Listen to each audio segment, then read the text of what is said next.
तो सबसे पहला जो क्वेश्चन है उसको पढ़ेंगे ध्यान से। लता शब्द से सप्तमी विभक्ते बहुवचनस्य रूपम भविष्यति। लता शब्द से में आपको सप्तमी विभक्ति बतानी है, बहुवचन और रूप कौन सा है, तो लतासु आ जाएगा। भानु शब्द से चतुर्थी विभक्ति रूपम किम। भानु शब्द में आपकी चतुर्थी विभक्ति और कौन सा रूप है, तो भानवे आ जाएगा। अधोलिखितेषु अव्ययम नास्ति, पत्र एकदम राइट रहने वाला है। आगे बढ़ते हैं और अगला देखते हैं। बालक शब्द से पंचमी विभक्ति रूपम अस्ति, बालकात् क्या जाएगा, बालकात्। अत्र पूजनम भविष्यति, अत्र पूजनम भविष्यति अस्मिन् वाक्ये अव्ययी पदम अस्ति अत्र, ठीक है। फलम शब्द से तृतीया विभक्ति रूपम अस्ति, तो फलेन आ जाएगा। आप तो निश्चिंत रहो, मैं जो बता रहा हूँ ना उसको ही आप कंप्लीट करो। मैं हमारे बच्चों को बड़ी रिसर्च के बाद में कोई सी भी जानकारी देता हूँ, तो बड़ी ही खास चीज़ बता रहा हूँ जो आपको टॉपर बनाने में मदद करेगी। चलिए, गमिष्यति इतस्मिन् पदे गम धातु अस्ति। गमिष्यति में कौन सी धातु है, तो गम है। प्रचार्य इतस्मिन् पदे प्रा उपसर्ग अस्ति। प्रचार्य में आपका कौन सा उपसर्ग है, तो प्रा उपसर्ग रहेगा। गम धातु लट लकारस्य उत्तम पुरुष एक वचने रूपम भविष्यति, तो गमिष्यामि आ जाएगा। अत्याचार में उपसर्ग कौन सा है, तो देखो अति उपसर्ग, कौन सा उपसर्ग रहेगा आपका, अति। लट लकारस्य उदाहरणम अस्ति, लट लकार में आपका उदाहरण है तो पठति एकदम राइट रहेगा। गमिष्यति इति पदे लकार अस्ति, लरट लकार, कौन सा लकार आ जाएगा, लरट। इसके बाद में जाएगा युग्म मेलुन। कवि संबोधयति, इसका जाएगा विनिम वानिम सॉरी। बाला, बाला का जाएगा टाप। गत्वा, गत्वा का आपका जाएगा कथुआ। गंतुम, गंतुम में आपका हो जाएगा यहाँ से तुमन। कर्ण्यम अनियर। और वानिक पुत्रस्य नामा, वानिक पुत्रस्य नामा का जाएगा जीर्ण धना। इतना ठीक है। चलिए, इसके बाद में अपन आगे देखते हैं। सूर्यास्त इतस्य विलोम पदम भवति। सूर्यास्त का विलोम पद कौन सा है, सूर्योदय। सूर्यः इतस्य पर्याय पदम, देखो सूर्य का पर्याय पद आपको बताना है, तो सूर्य का पर्यायवाची है आदित्य। शिवा इतस्य पर्याय पदम अस्ति, देखो शिवा में कौन सा पर्यायवाची है, तो महेशा। प्रति बालका इतनयो पदयो विशेषणम पदम किम, तो यहाँ पर जाएगा प्रति। श्वेत का आपको विलोम पद लिखना है तो कृष्ण आ जाएगा, है ना। प्राची कृष्ण मतलब काला ही होता है। प्राचीनम इतस्य विलोम पदम अस्ति, तो नवीनम। इतना ठीक है। अब है शुद्ध अशुद्ध। प्रत्येक इतस्मिन् पदे अयादि संधि अस्ति, प्रत्येक में आपकी कौन सी अयादि संधि है, नहीं। घनश्याम पदे कर्मधारय समासा वर्तते, घनश्याम में आपका कौन सा समास है, कर्मधारय है, तो यहाँ पर आम आ जाएगा। सदैव इतस्मिन् पदे दीर्घ संधि अस्ति, सदैव में कौन सी संधि है, क्या दीर्घ संधि है क्या, ठीक है। यहाँ पर आपकी वृद्धि संधि है, दीर्घ नहीं है इसमें ना, ठीक है भैयू। क्योंकि जिसमें भी डबल मात्रा आए ना तो समझ जाओ वो दीर्घ संधि वृद्धि संधि है। सूरधन ईसा, सुरेशा बन गया है तो ये आम रहेगा। पितरो पदे अव्ययी भाव समास भवति ना। स्वागतम इतस्मिन् पदे यन संधि अस्ति, तो आम आ जाएगा। यदि हम बात करें आपके लिए यहाँ से क्वेश्चन आंसर की, तो हमारे बच्चों के लिए मैंने पहले से ही बहुत सारी चीज़ें लिख के रखी। देखो काला कस्य रसम पिबती, तो ये देखो पूरा मैंने यहाँ पर लिख दिया है हमारे बच्चों के लिए ना। बालः कदा क्रीडितु आगच्छत, पाठशाला गम वेलयाम। माता काम आदिशत, माता काम आदि सत हो जाएगा पुत्रीम। जंतुआ केन तुष्यंती पेर्यवाक्य प्रादेनेन।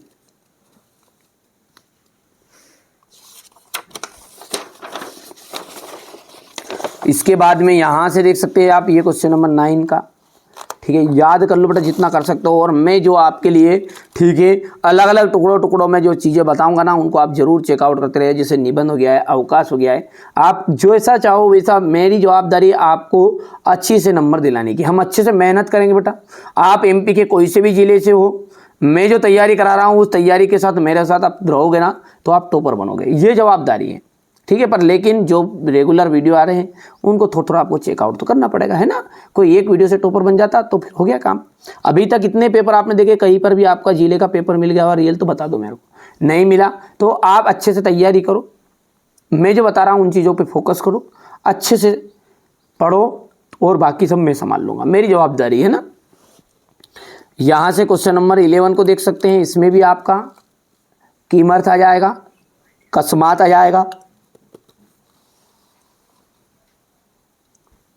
क्वेश्चन नंबर 12 में आप देख सकते हैं का काम कथयति, ठीक है। यहां से आप देख सकते हैं इसको, ठीक है। ये क्वेश्चन नंबर आपका 12 रहने वाला है। क्वेश्चन नंबर 13 की हम बात करें तो अस्माभि किम करणीयम, अस्माभि तो वयम किम कुर्याम, वाच्य परिवर्तन करना है इसलिए।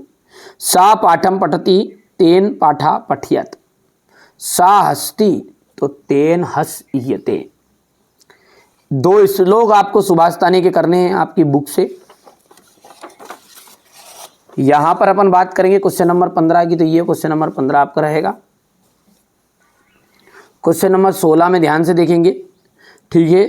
तो इसमें प्राणी नाम आ जाएगा, दूसरे में आपका रक्षिता भर देना है, तीसरे में सिहात पूरा भर रखा है हमारे बच्चों के लिए, है ना। अगला है क्वेश्चन नंबर 17 जो है क्रम संयोजन है। क्रम संयोजन को भी ध्यान से देखो, पूरा तो मैंने पूरी चीज़ आपके लिए कंप्लीट पहले से कर रखी ताकि हमारे बच्चों को कोई दिक्कत नहीं आए। अब ये रहा सॉल्यूशन वाली बात, तो ये सॉल्यूशन मैं आपको बहुत ही जल्दी प्रोवाइड करा दूंगा, है ना।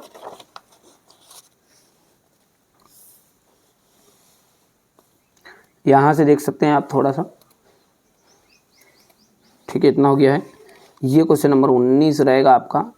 मैं तो आपको डंके की चोट पर कहता हूँ कि जो मैं बता रहा हूँ ना उनको कंप्लीट कर लो, एक नंबर भी आपका नहीं कटेगा। अब की बार अपन बिल्कुल टुकड़े टुकड़े में तैयारी करेंगे, है ना। यहाँ से देख सकते हैं ये क्वेश्चन नंबर आपका 20 रहेगा। हो गया इतना। 20 के बाद में यहाँ पर देख सकते हैं ये हो जाएगा। इसके बाद में यहाँ से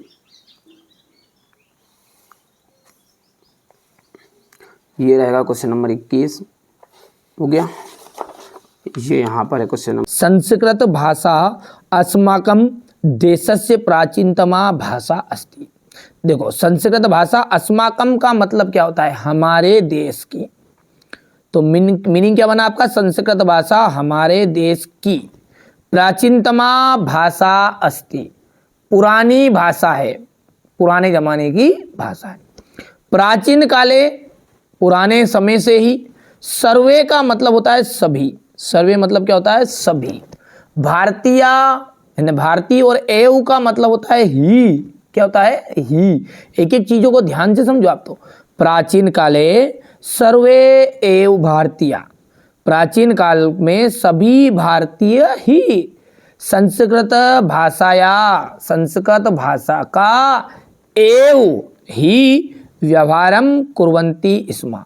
स्म का मतलब करते, इसका मतलब स्म मतलब थे, और कुर्वन्ति मतलब करते थे, ठीक है। तो क्या बना लाइन का अर्थ है कि प्राचीन काल में सभी भारतीय ही संस्कृत भाषा का व्यवहार करते थे। यानी हम जो बोल रहे हैं, अपन जो बोल रहे हैं, अभी आज किस में बोल रहे हैं, हिंदी लैंग्वेज में बोल रहे हैं। इसी तरह पुराने जमाने में लोग व्यवहार की भाषा जो थी वो थी संस्कृत थी। 2 लाइन समझ में आई तो हाँ करो, ध्यान से समझो। मेरा उद्देश्य ये है कि आपको एक एक चीजें क्लियर हो, ठीक है। कालांतरे, कालांतरे का मीन्स होता है समय के साथ। कालांतरे का मतलब होगा समय के साथ। विविधा यानी कि विविध, प्रांतीय यानी राज्य, भाषा प्रचलिता अवन, समय के साथ विभिन्न प्रांत की भाषा प्रचलित हुई।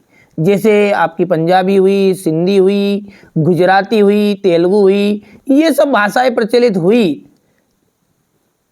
किंतु संस्कृतस्य महत्वम, संस्कृतस्य जिसमें ये आधा सा और या रहता ना, इसका मतलब होता है का की के, यानी जैसी जरूरत बोलते जैसे बोलते ना राम की, रामस्य, रामस्य भ्राता, राम का भाई, और सीता सखा, ये सॉरी हाँ तो सखी, तो ये सीता की सहेली।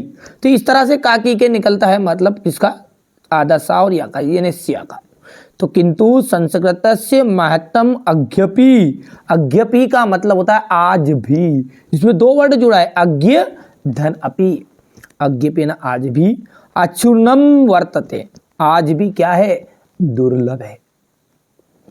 समझ में आ रहा तो हाँ करो, ठीक है, वरना अभी वीडियो छोड़ के चले जाओ, क्योंकि देखिए संस्कृत का स्क्रीनशॉट तो आप ले लोगे, लेकिन समझना बड़ी चीज है, और यदि एक बार समझ में आ जाए तो चाहे आप 10th में हो चाहे 9th में हो, ठीक है, आपको याद कराने की जवाबदारी मेरी, याद अच्छे से होगा। क्या बोली मैंने लाइन पहली, यहां से अपन फिर से रिपीट करेंगे, कोई दिक्कत नहीं, शांति से पढ़े। जिस बच्चे को सब्र और शांति नहीं है वो आराम से, वो जीवन में कभी सफलता नहीं पाएगा।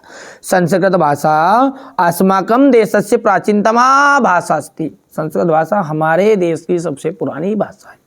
प्राचीन काले सर्वे एव भारतीया संस्कृत भाषाया एव व्यवहार कुर्वन्ति स्म, प्राचीन काल में सभी भारतीय संस्कृत भाषा का व्यवहार करते थे। कालांतरे समय के साथ विविधा प्रांतीय भाषा प्रचलिता भुवन, समय के साथ विभिन्न प्रांत की भाषा प्रचलित हुई, किंतु संस्कृत महत्वम अज्ञपि अचूर्णम वर्तते, और संस्कृत भाषा का महत्व आज भी दुर्लभ है। सर्वे प्राचीन ग्रंथा, सारे प्राचीन ग्रंथ, चत्वारो वेदस्य, चारों वेद संस्कृत भाषायामेव सन्ति, सभी प्राचीन ग्रंथ चारों वेद संस्कृत भाषा में ही है।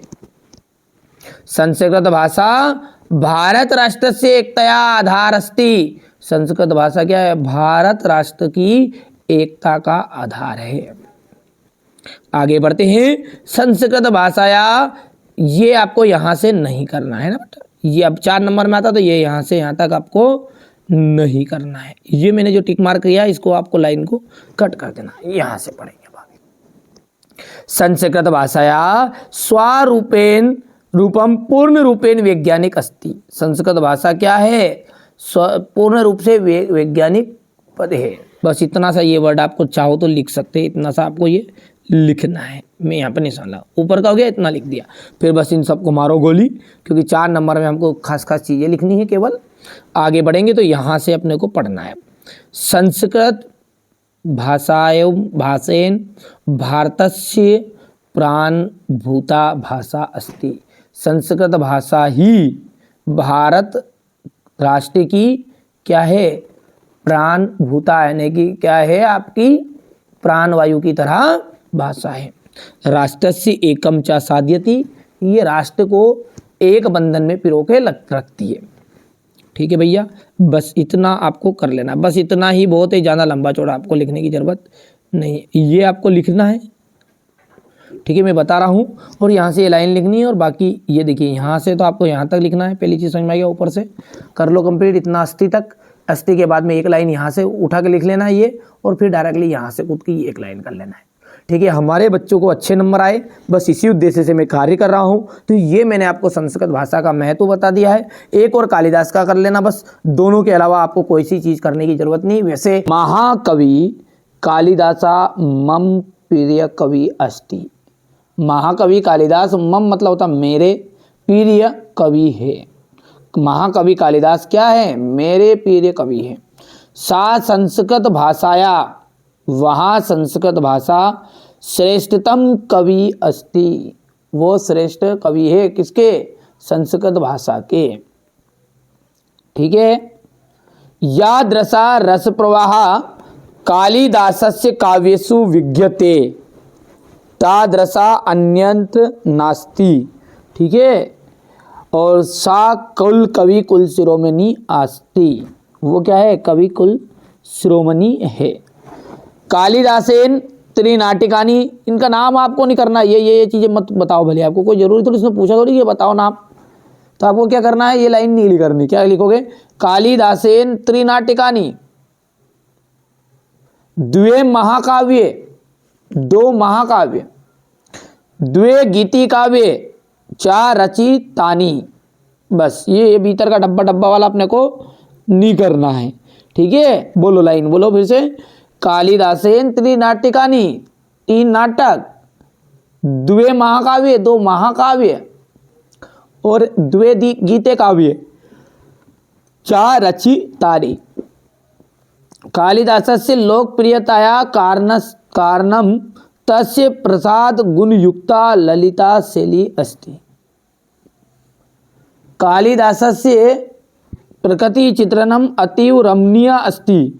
कालिदास का जो प्रकृति चित्रण है वो अति रमणीय है। बस इतना हो गया, यहाँ तक इतना कर लोगे। इसके बाद में अपन एक लाइन और यहाँ से यहाँ तक कर लेंगे, ठीक है भैया। बस ये एक लाइन यहाँ से यहाँ तक कर लो। अब बहुत है, इतने ही ज़्यादा बड़ा लंबा चौड़ा नहीं लिखना अपने को। चलो यहाँ तक तो लिख देना, ये हो गया इतना, और अंत में लिख देना बस यही बहुत है। यहाँ तक कर देना है ना भैया। और चरित्र चित्र कालिदास ने पटु अस्ति, ये ऐसा करोगे तो आप बढ़िया रहेगा। और भी कि यहाँ से तो यहीं तक लिख देना, और बीच वाले ने एक लाइन क्या हटाओ इसमें, वो भी कर लेना। बढ़िया से कंप्लीट करो आप तो, है ना। देखिए पहले अपने को प्रतिष्ठया मान लिखना है। मान्य प्राचार्य महोदय, शासकीय उच्चतर माध्यमिक विद्यालय इंदौर नगरम, जो भी आपका क्षेत्र है, खड़ी नगरम, मध्य प्रदेश नगरम, कौन सा मध्य प्रदेश तो राज्य है, जैसे जो भी अपने गांव का क्षेत्र का नाम वो लिख देना, ठीक है। विषय, इस विषय को उठा के यहाँ पे लिखना है आपको। विषय छात्रवृत्ति निमित्तम आवेदनम पत्र। महोदय सविनयम निवेदयामि, सविनय निवेदन है, यत का मतलब क्या कि मम जनकस्य ने मेरे पिताजी की, सिया का मतलब होता है की बेटा, की क्या होता है की, मेरे पिताजी की आर्थिक स्थिति सम्यक नास्ति, अस्ति का मतलब होता है, नास्ति का मतलब होता नहीं है। मेरे पिताजी की जो आर्थिक स्थिति है वो अच्छी नहीं है। सा है ना, वहाँ मम शिक्षार्थ प्रतिमासम शुल्कम, वहाँ मेरे शिक्षा का हर महीने का खर्च दातुम असमर्था अस्ति, वो मेरे हर महीने का जो शुल्क है वो देने में असमर्थ है। लेकिन 50,000 का मोबाइल, 20,000 का मोबाइल हमको दिलाने में समर्थ है।